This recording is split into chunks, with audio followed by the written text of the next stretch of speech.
السلام علیکم ورحمۃ اللہ وبرکاتہ۔ بسم اللہ الرحمن الرحیم۔ حضران اسلام، عزیز ساتھیوں، پردہ نشین ماؤں اور بہنوں، میں آپ حضرات کے سامنے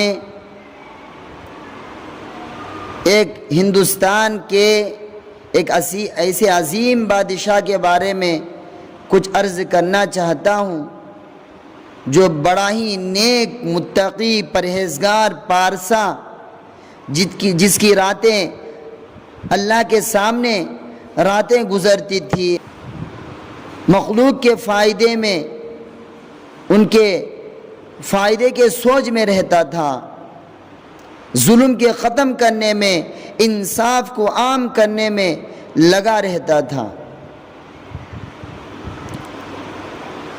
میری مراد اورنگزیب عالمگیر رحمۃ اللہ علیہ ہے۔ اورنگزیب عالمگیر رحمۃ اللہ علیہ شاہ جہاں کے تیسرے بیٹے ارجمند بانو ممتاز محل کے بدنے سے پیدا ہوئے۔ چاند کی تاریخ 1027 ہجری میں پیدا ہوئے۔ آپ کے ایجوکیشن کے بارے میں آتا ہے، تعلیمی اعتبار سے آتا ہے، ابتدائی تعلیم، شروع تعلیم شیخ ابو الواعظ ہرگامی سے، اور علم و ادب،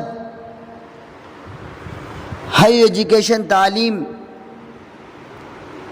مولوی سید محمد خنوجی سے حاصل کیا، اور دیگر اساتذہ اور دیگر استادوں سے دینی علوم میں مہارت، ٹیلنٹ حاصل کی۔ دوستوں، انہوں نے صرف 1 سال میں قرآن کریم حفظ کر لیا۔ اللہ نے عجیب ذہانت، برین دیا تھا اورنگزیب عالمگیر رحمۃ اللہ علیہ کو۔ اخلاق کے بارے میں آتا ہے کہ علماء اور بزرگوں سے حسن عقیدت، محبت، دلی تعلق رکھتے تھے۔ جب کسی جگہ تشریف لے جاتے، کسی مقام، کسی علاقے میں پہنچتے، تو وہاں کے علماء، وہاں کے اللہ والے، وہاں کے مشائخ مجلسوں میں حاضر ہو کر علم و معرفت کی باتیں سنتے اور انہیں قیمتی تحفے و تحائف اور گفٹ سے نوازتے۔ ان کے سلوک کے بارے میں آتا ہے، ان کے اللہ والوں کے تعلق کے بارے میں آتا ہے کہ حضرت خواجہ محمد معصوم اور ان کے صاحبزادے سیف الدین سے علم سلوک و معرفت حاصل کیا۔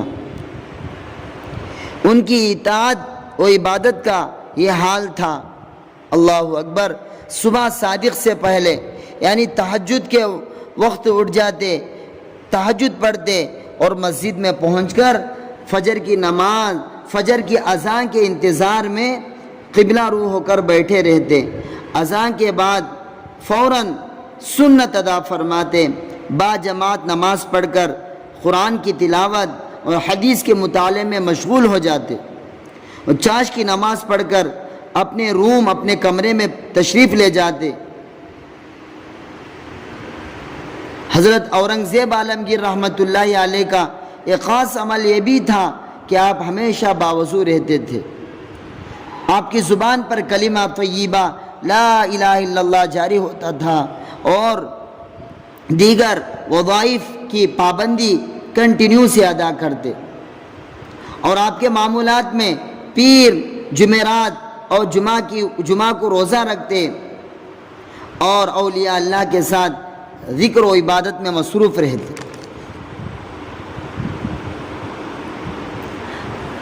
اورنگزیب عالمگیر رحمۃ اللہ علیہ خاندان تیموریہ کے سب سے زیادہ عقل مند اور بہادر، منصف مزاج، انصاف ان کے مزاج میں تھا، حکومت و ملکی انتظام کی بھرپور صلاحیت اور ٹیلنٹ رکھتے تھے۔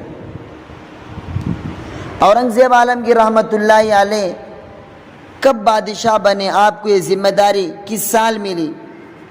ہجری تاریخ کے اعتبار سے 1060 پر 8 ہجری میں آپ تخت نشین ہوئے، آپ کو خلافت کی ذمہ داری ملی، اور خلافت ملتے ہی اگلے سال، دوسرے سال، نیکسٹ ایئر آپ نے ٹیکس معاف کر دیے، لوگوں پر، سماج اور پرجا کے ٹیکس کو معاف کر دیا، اور 25 لاکھ روپے فنڈ ریلیز کر غریبوں میں تقسیم کیا، 6,30,000 روپے مکہ مکرمہ اور مدینہ منورہ روانہ فرمائے، 1,60,000 روپے 1,60,000 روپے سے قلعے میں سنگ مرمر کی مسجد تعمیر کرائی، اللہ کا گھر بنایا۔ اور ان کے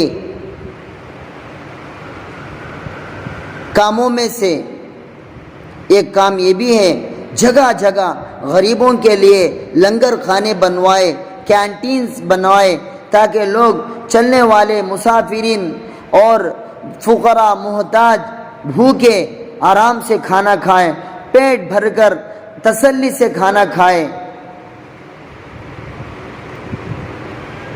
عالمگیر رحمت اللہ علیہ کی حکومت کہاں سے کہاں تک تھی؟ اللہ اکبر! کراچی سے لے کر مشرقی آسام تک، آسام کی مشرقی حدود تک، اور کوہ ہمالیہ سے لے کر بحر ہند تک پھیلی ہوئی تھی۔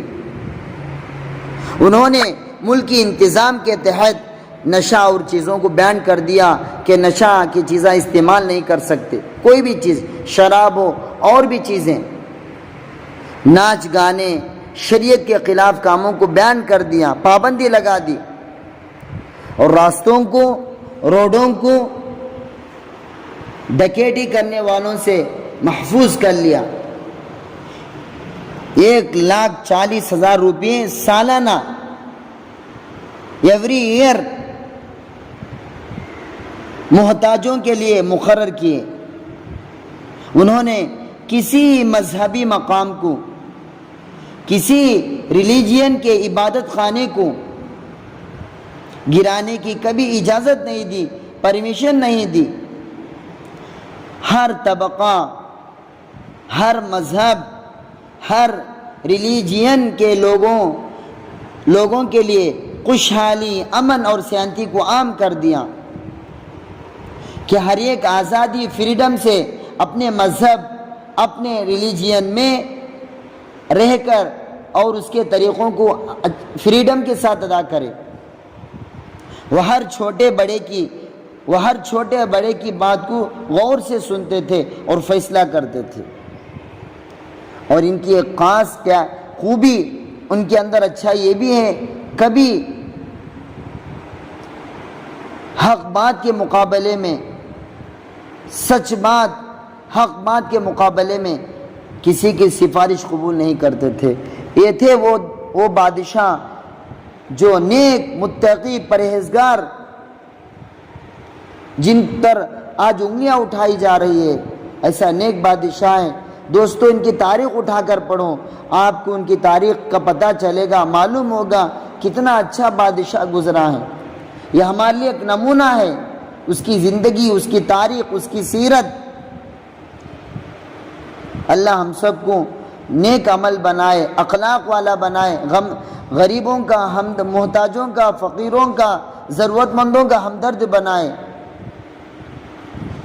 وآخر دعوانا الحمد للہ رب العالمین۔ السلام علیکم ورحمۃ اللہ وبرکاتہ۔